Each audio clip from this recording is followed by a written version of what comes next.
I live at a busy intersection, but my house is on a very quiet street. I live at the intersection of Jewish and American and female and cisgender and straight and educated and employed and parent and partnered and a child and a sister and able-bodied and white and housed and a millennial and a rabbi. I live at this intersection. It's where the different pieces of who I am come together and inform my worldview. When I'm in a room full of people who are not Jewish, I find myself particularly aware of my Jewish identity. When I'm the only woman in a room full of men, I notice that too. When I'm in Israel, I'm aware of my Americanness, but also the Israeliness of my family of origin.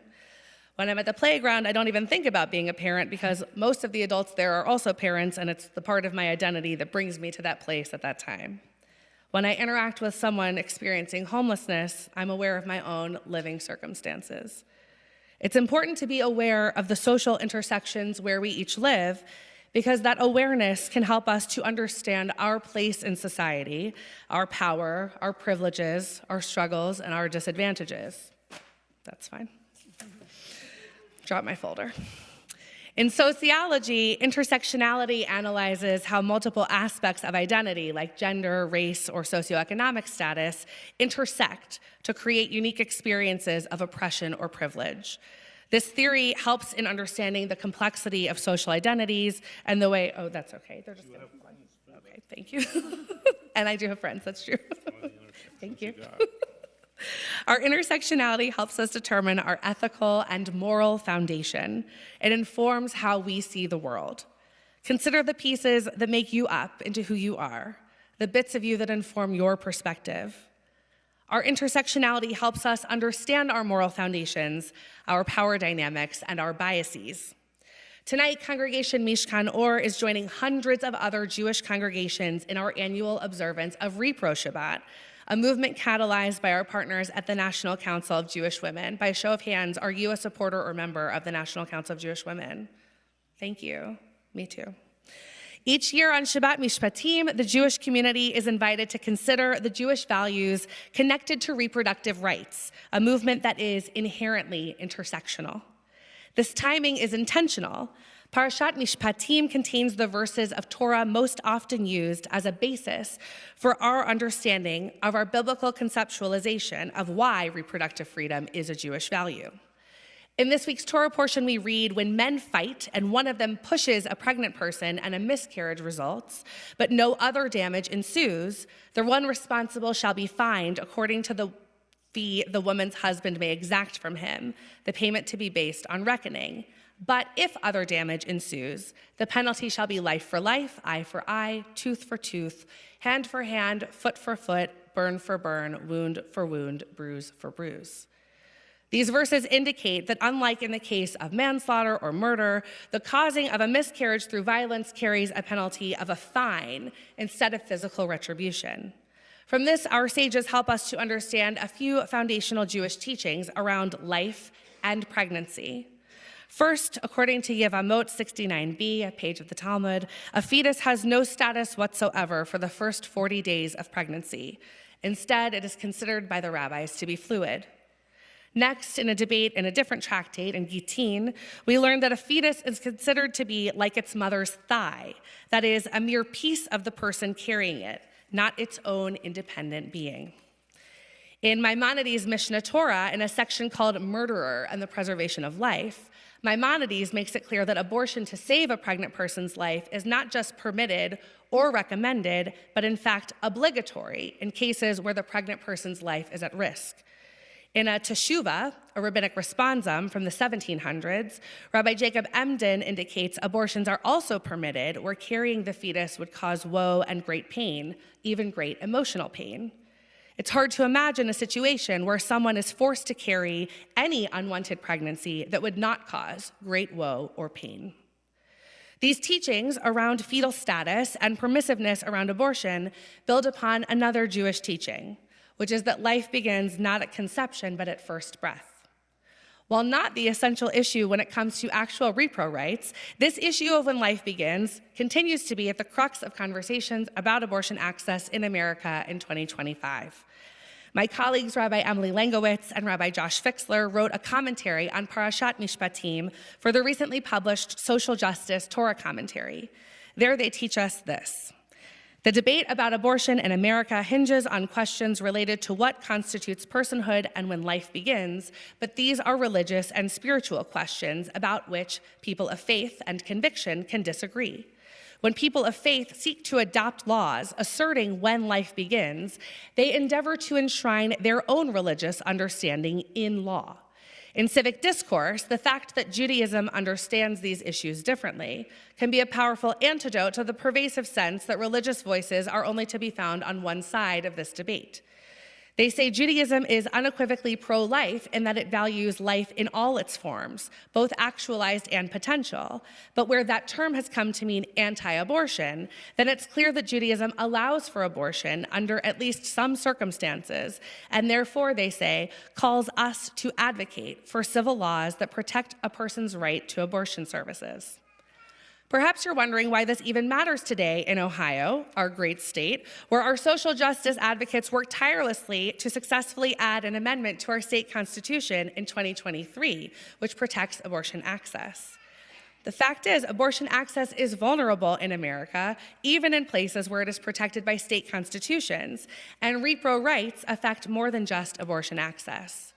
Fertility treatment, miscarriage care, and abortion access are inextricably linked in modern medicine. So while yes, abortion is a critically important component of reproductive health care, there is so much more in the fight for reproductive rights than just safe and accessible abortion care. The stakes are quite literally life and death. Consider the issue of maternal mortality, for example. The United States has the highest rate of maternal mortality than any other developed country. The rate has been steadily rising since the year 2000. When we talk about maternal mortality, we mean situations where pregnant or immediately postpartum people die from complications like eclampsia, hemorrhage, infection, and stroke. For white women in America, the rate is 19 deaths per 100,000 live births. But that rate is 49.5 deaths per 100,000 live births in Black people. Systemic racism impacts all pieces of life. It's an identity marker that because of implicit bias, discrimination, disparities in healthcare access, and social determinants of health, leads to Black people being more than twice as likely to die during or just after childbirth than white women in America today. When people think about the causes of maternal mortality, they often focus on the obstetric complications. But one of the leading causes of death in pregnancy is homicide. Violent partners account for an outsized portion of maternal mortalities. According to the NIH, homicide rates are 16% higher for pregnant or immediately postpartum people. Homicide during pregnancy or within 42 days of the end of pregnancy exceeded all other leading causes of maternal mortality more than twofold. Maternal mortality rates are tied up in the fight for REPRO rights because they indicate higher quality of research and patient care and medical access are necessary and speak to the vulnerability and lack of safety for pregnant people in America today. These factors are made only more dangerous and deadly when abortion care is inaccessible or illegal. In October of 2024, a study was published by Dr. Pavarti Singh and Dr. Maria Gallo that studied the rates of infant mortality. Their findings were grave. Following the 2022 Dobbs decision, which overturned Roe v. Wade, infant mortality rates have risen sharply. The study suggests this surge may be linked to abortion restrictions, forcing more high-risk pregnancies to term, echoing similar patterns seen in the state of Texas after Texas's early pregnancy abortion ban was implemented. The researchers identified a 7% absolute increase in overall infant mortality, equivalent to 247 excess deaths, and a 10% increase among infants with congenital anomalies, corresponding to 204 additional deaths. Reduced access to abortion means reduced access to full-spectrum medical care and leads to increased death, heartache, and grief. Pregnancy is a marvel. It's simultaneously miraculous and dangerous. Judaism is a religion focused on teaching our children on the importance of connection across generations. Much of our Torah handles the yearning of barren women to become pregnant, and with God's intercession, miraculous births abound.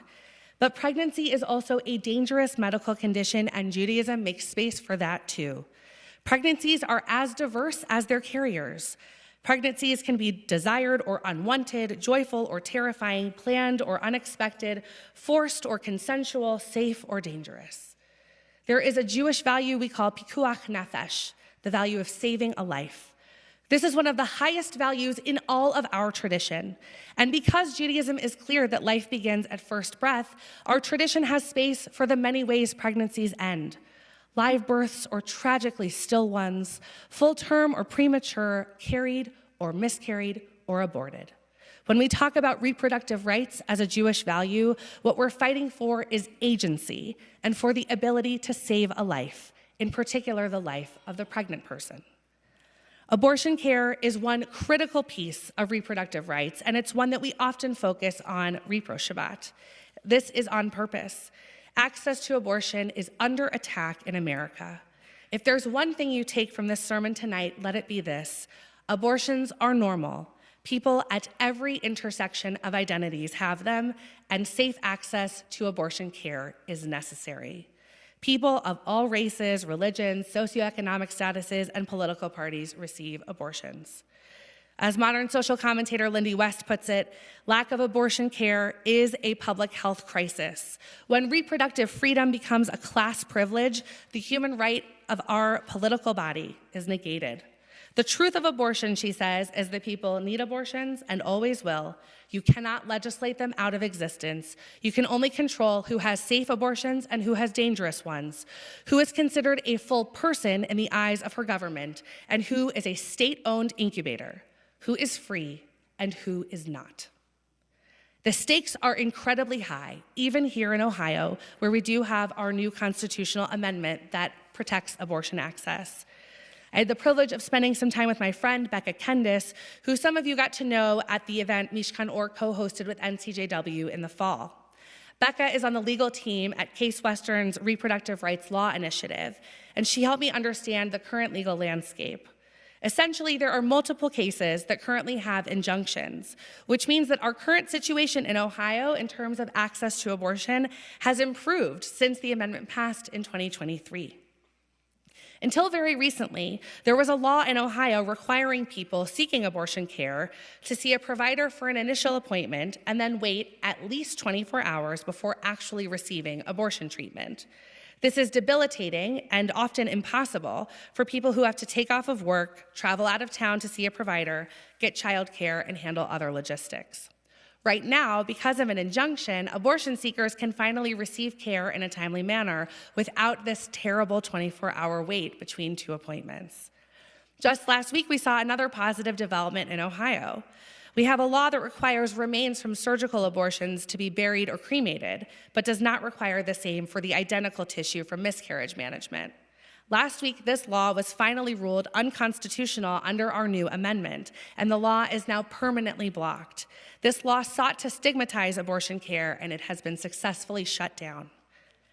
Our Ohio amendment passing in 2023 was an absolute triumph in terms of protecting abortion access, but it didn't increase the number of providers or clinics, and abortion care is still relatively difficult to find in our state. When we look at the federal landscape, things feel increasingly destabilized. Right now, the United States is not sending any aid to any organization that funds abortion providers worldwide. This withholding of funding is significant and symbolic because it shows how our current administration is thinking about abortion care. One of the key pieces of legislation you might read about in stories about the current attack on abortion access is called the Comstock Act of 1873. It's not a new one. The Comstock Act criminalizes the distribution of obscene materials through the mail and other common carriers like FedEx and UPS. Its purpose, again, in the 1800s, was to prohibit the mailing of pornography, contraceptives, and abortion-related materials, including information about how to use them. There are efforts underway to use the Comstock Act of 1873 as a way to eliminate the mailing of abortion pills, even though the FDA has approved the mailing of such medications. While the previous precedent of the Comstock Act only applied to illegal abortions, legislators today are looking to interpret this act to apply to all abortions. In fact, some in the abortion access space are seeing our current administration's attempt to take over the United States Postal Service as another way to quickly and efficiently eliminate the mailing of medications used in abortion and miscarriage care. Another thing you'll hear in current events is the phrase, preborn people. This is a way of extending legal personhood to fetuses and in some cases, embryos. Anyone who has ever created embryos for IVF knows that while an embryo is certainly not a person, it is the hopeful potential of a person. And the safekeeping and eventual donation or disposal of embryos is a fraught and important business. But again, from a Jewish standpoint, an embryo is not a person, and neither is a fetus. Personhood begins with life, which begins with breath. Governmental attempts to grant embryonic personhood can be understood as a violation of First Amendment rights for the Jewish community. There are also moves right now in our legislature to consider abortion drugs lethal drugs, categorized alongside those used in assisted suicide and capital punishment. These sorts of laws seek to further stigmatize and demonize abortion. When we consider all of this resistance to reproductive health care, it can become overwhelming. So, what can we do? First, we need to normalize talking about abortion care. Fighting the taboo helps break the stigma and lets people around you know that you are a safe person to speak with. Conversations about reproductive freedom, abortion access, and religious liberty are important for people of all genders, all religions, and all parenting statuses because reproductive freedom impacts us all. In addition to talking about abortion and REPRO rights, you can also help fund them. There are state and national funds you can support. One such group, the Red Tent Fund, provides domestic funding support through a Jewish lens. If you want to help support abortion funds and you want to support a Jewish 501c3, Red Tent Fund is one you can research. If you prefer to offer financial support on the fertility treatment side of things, Cleveland has recently opened its own branch of the Jewish Fertility Foundation, this is amazing news, an organization that helps emotionally and financially support Jewish people who are seeking to become parents and experiencing infertility. The Jewish Fertility Foundation helps cover the high costs of treatments like IVF, offer multiple ongoing specialized support groups, and they work hard to break the stigmas associated with experiencing infertility in the Jewish community.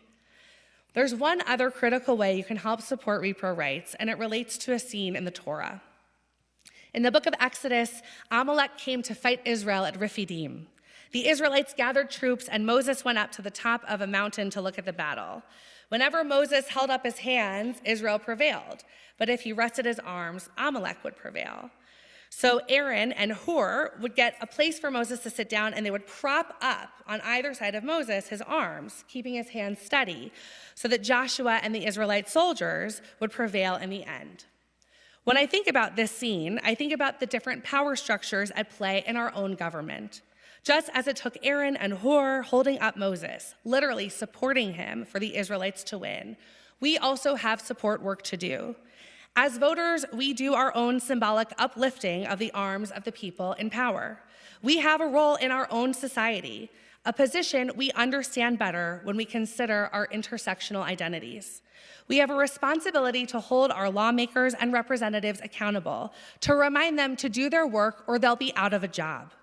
Abortion rights and reproductive freedom are very much on the table, even with our own state protections.